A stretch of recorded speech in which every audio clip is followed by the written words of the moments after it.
That's a swallowtail. And it's on what kind of flower? Valerian. Valerian? Valerian. With an A or a V? V. With a V, a Valerian.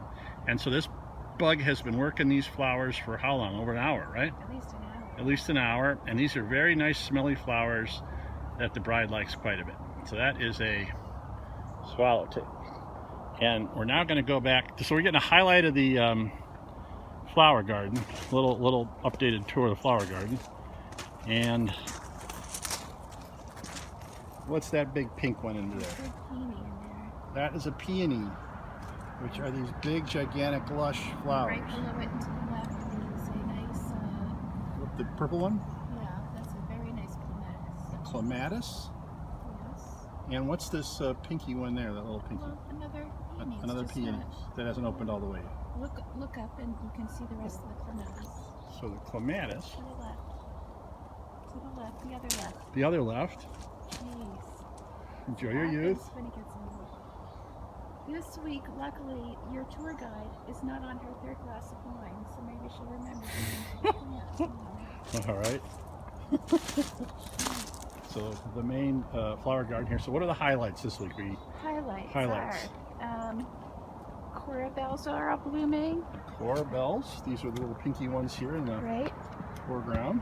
And then in the back, you've got your peonies. More peonies. Yes. Which were pretty droopy earlier, and we had to put the sprinkler on them. Well, I watch where you're walking.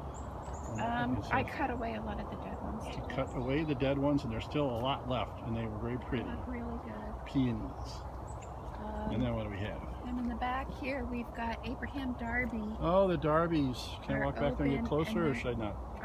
I'll take it. Okay, you get in there and take it, and I'll hold the stick. I'll hold this.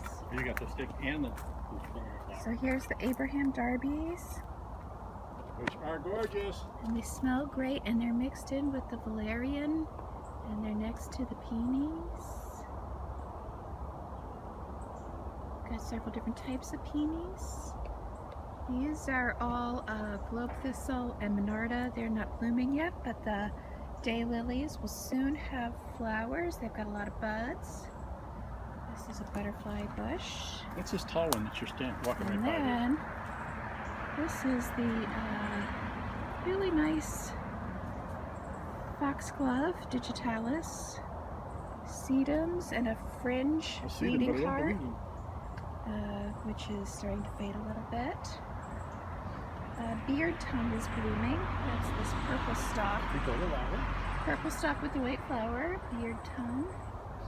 You're actually blocking the mic with your hand the way you're holding it. Okay, and then I've got really. Best way to do it is like this. All right, So then you cup it I'm and you getting get the volume. instructions. And then I did a lot of weeding in Lots here. of weeding. Lots of weeding, and I cut back the daffodils. I took out some And there were at least 3 Columbine. tomatoes planted in there. Oh, I planted 3 tomatoes back in there where the stakes are. Amen.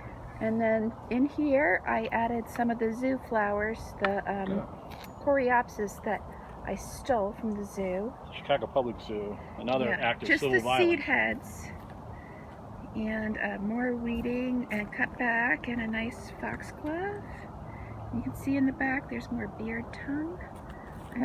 Wait until the Monarda opens, it's going to be beautiful. Very nice Coralbells down here.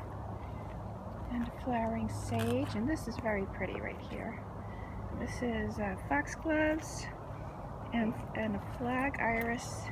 What kind of iris? Flag. F-L-A-G? Yes. Another nice foxglove. And the cages in the back there, I planted the Dahlias this weekend, 2 Dahlias.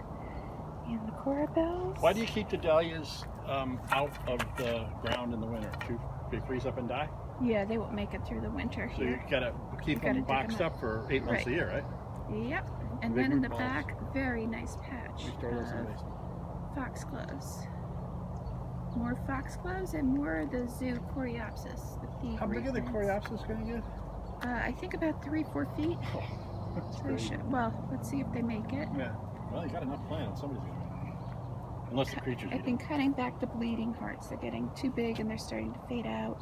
So what do we see for cool creatures today? We saw...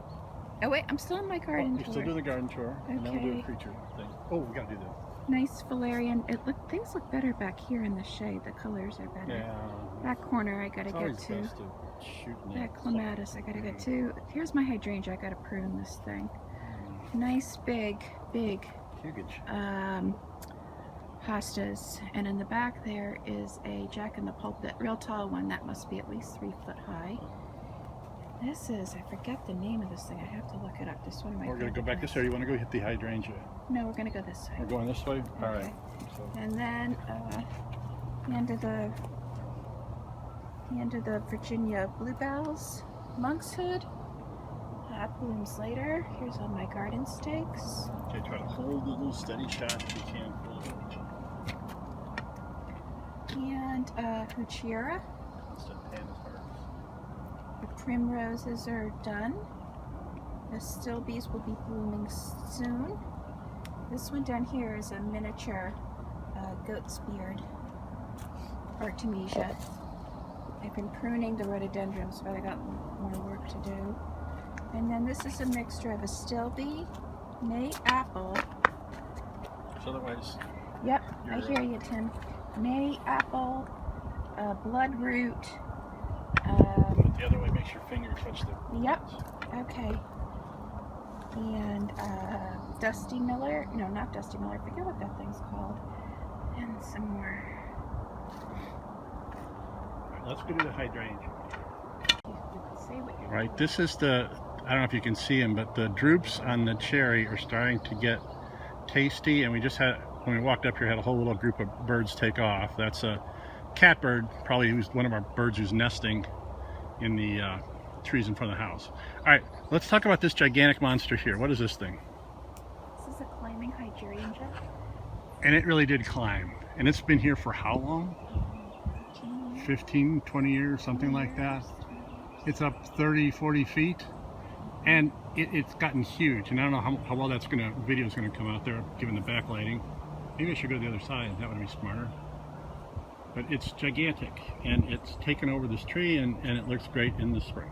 That's a climbing hydrangea, an incredible specimen that we planted 15, 20 years ago. All right, we try it again. This is the climbing hydrangea that we planted 15, 20 years ago, and it has basically taken over the bottom of this eastern white pine tree. It's enormous. It's an incredible specimen of climbing hydrangea. We put it there and said, oh, let's see what happens. And it literally took over this tree, and it's really quite something when all the flowers are out, even though it looks like we've lost a lot of the flowers already. But that's a climbing hydrangea, one of the great specimens in this yard. June 14th, 2020.